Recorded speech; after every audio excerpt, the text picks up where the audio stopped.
بسم الله الرحمن الرحيم، والصلاة والسلام على سيدنا محمد وعلى آله وصحبه أجمعين. نوافيكم فيما يلي بملخص ما رصدته منظومة الرصد والمراقبة الوبائية فيما يخص فيروس كورونا المستجد ببلادنا خلال 24 ساعة الماضية، أي منذ مساء الأمس وإلى غاية 5 زولا ليومه 4 يوليوز 2020، حيث تم تسجيل 534 حالة إصابة جديدة مؤكدة بهذا الفيروس.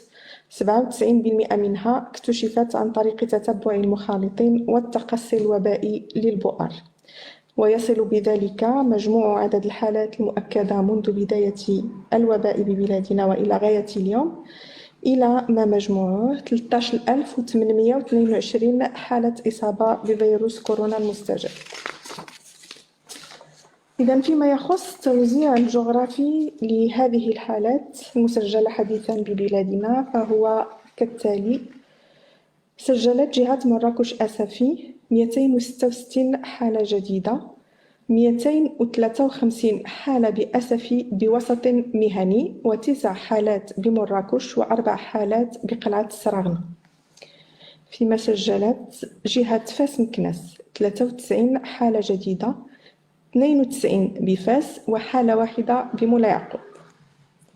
سجلت بجهة الدار البيضاء ستات خلال 24 ساعة الأخيرة 59 حالة إضافية، 45 بالدار البيضاء، 10 بمديونة و4 حالات بالمحمدية.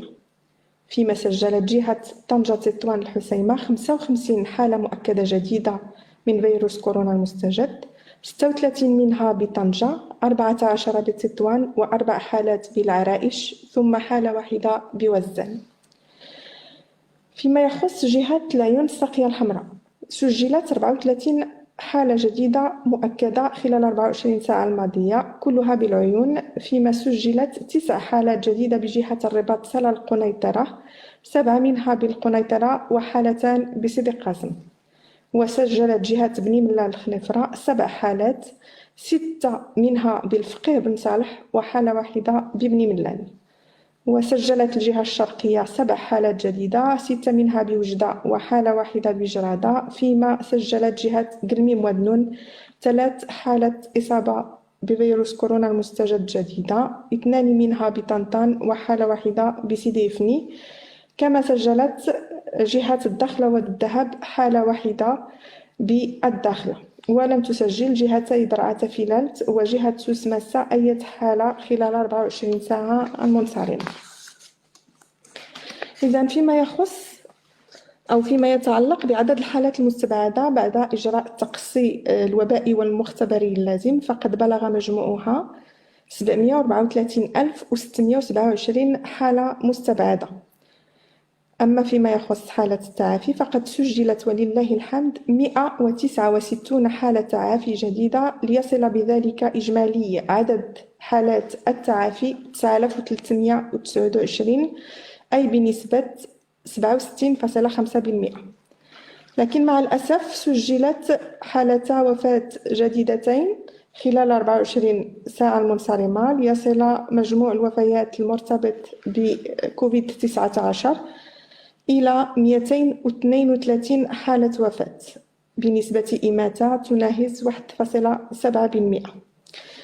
ويبقى بذلك مجموع الحالات النشطة والتي هي قيد العلاج 4261 حالة، منها 18 حالة صعبة وحرجة، كلها ذات عوامل اختطار تتعلق بالسن أو بمرض مزمن.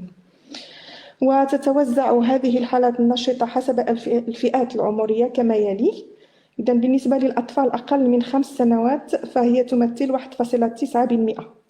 فيما يخص فئة 5 إلى 14 سنة هناك 5.6% من الحالات النشطة، وتمثل فئة 15-24 سنة 13.8% من مجموع الحالات النشطة، و 25-40 سنة تمثل 47.7%، 41-64 سنة تمثل 24.8%، فيما تمثل فئة 65 سنة فما فوق 6.2% من مجموع الحالات النشطة. وتتوزع كذلك هذه الحالات النشطة تقريبا مناصفة بين الجنسين، إذ يمثل يعني الذكور 45% و 55% من الإناث. تجدر الإشارة إلى أن تتبع المخالطين مكن إلى غاية الآن من تتبع ما مجموعه 69,961 من الأشخاص، لا زال منهم 13,630 تحت المراقبة الصحية اللازمة إلى حين استيفاء المدة اللازمة. وتجدر الإشارة أو تدعو وزارة الصحة من جديد المواطنات والمواطنين إلى المزيد من الالتزام بوسائل الوقاية الفردية والجماعية، خاصة لدى الأشخاص المسنين والذين يعانون من أمراض مزمنة. ولا بأس من التذكير بوسائل الوقاية، والتي تعتمد خاصة على قواعد النظافة العامة مع غسل الأيدي باستمرار، التباعد الجسدي، والإجراءات الحاجزية، أي استعمال الأقنعة بالشكل السليم مع تحميل تطبيق وقايتنا وتشغيله بشكل سليم. والسلام عليكم ورحمة الله تعالى وبركاته.